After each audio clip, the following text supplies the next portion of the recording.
తిరుపతి జిల్లాలో 50 పడకల హాస్పిటల్ని 100 బెడ్స్ కి అప్గ్రేడ్ చేస్తూ 7,44,8,373 అంచనా వ్యయం అప్గ్రేడేషన్ చేయడానికి కేబినెట్ అనుమతించడం జరిగింది.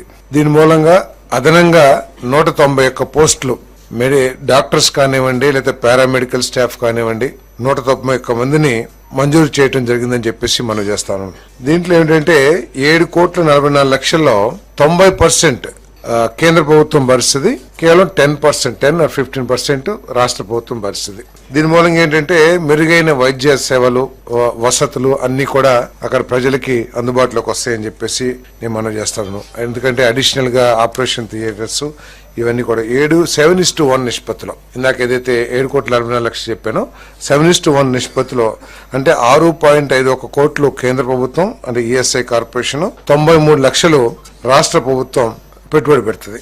మరిన్ని ట్రెండింగ్ వీడియోల కోసం న్యూస్ 18 తెలుగు యూట్యూబ్ ఛానల్ ను సబ్స్క్రైబ్ చేసుకోండి.